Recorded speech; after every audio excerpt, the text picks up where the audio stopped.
Well, Canada is not the only place where free speech is under attack. In fact, it's under attack around the world, including in places that should know better, places that have centuries of traditions of freedom of speech. I think of Canada, of course. I think of the United Kingdom, the United States, despite their First Amendment, New Zealand, particularly harsh free speech lockdowns, if you will. And as you saw the other day in my broadcast, Ireland, home of so many writers and poets, home of so much comedy, including offensive comedy. Could you imagine the Irish without free speech?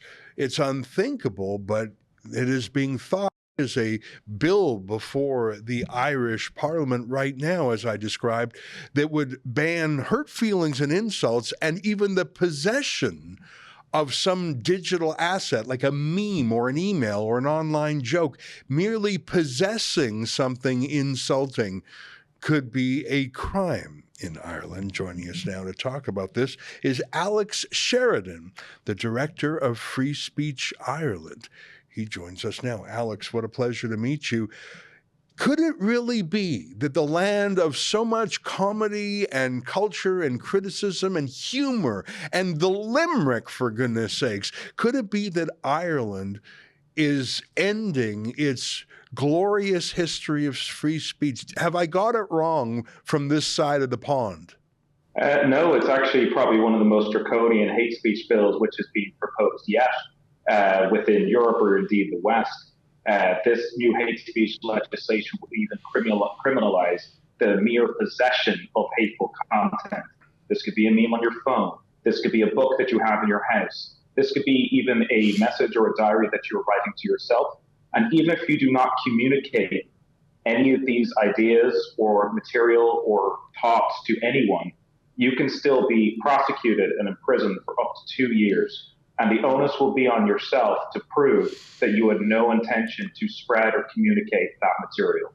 Alex, here in Canada and in other jurisdictions too, it's probably the same in Ireland. To be convicted of a crime, you have to have the mental element, mens rea, as they say in Latin, the guilty conscience. So this law, and I read the law, I went through it in great detail on the show the other day. It feels like it's not even the kind of law that is Irish at all. The fact that merely possessing something on your phone or your computer, even if you don't have a guilty mind, even if you don't mean to hurt anyone, the fact that it could, future tense, it is likely to cause some offense, even if you didn't mean for that to happen. That's how my reading of the law looks.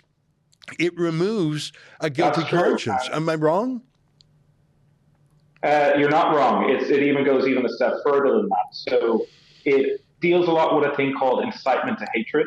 And one section of the bill also says that even if you were successful in inciting hatred or not, you're still guilty of an offense.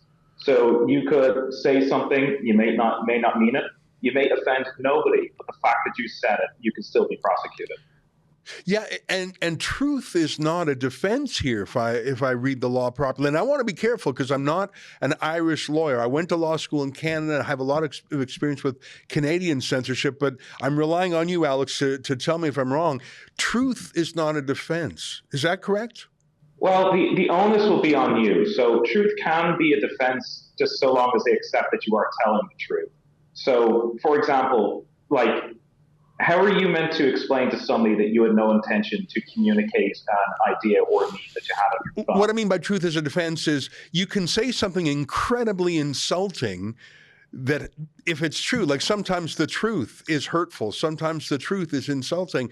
If you say something that's true, it may well be offensive or even hateful, but I mean, I know in Canada, I was prosecuted under a hate speech law in the province of Alberta, and truth was not a defense. I published the Danish cartoons of Mohammed. This was over a dozen years ago now.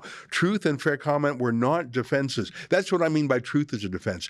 If you say something awful or offensive, but it was a true statement, is that legal in Ireland? It may actually be illegal. So the bill is currently being debated in our upper house, the Irish Senate.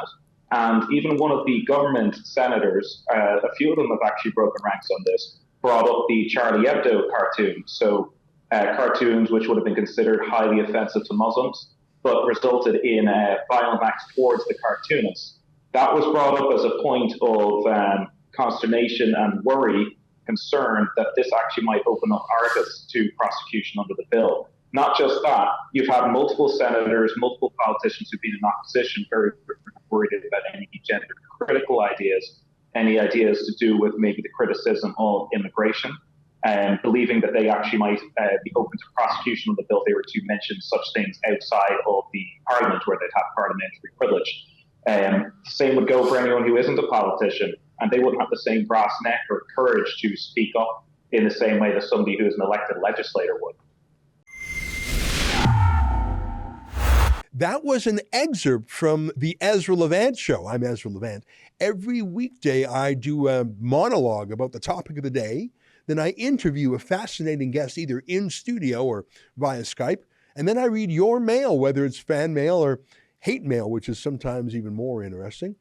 This is on our premium service, though, called Rebel News Plus. Go to rebelnewsplus.com. It's $8 a month or less if you buy a whole year in advance. You get my show every weeknight, plus Sheila Gunn Reid's show every week. It's called The Gun Show. It's pretty amazing.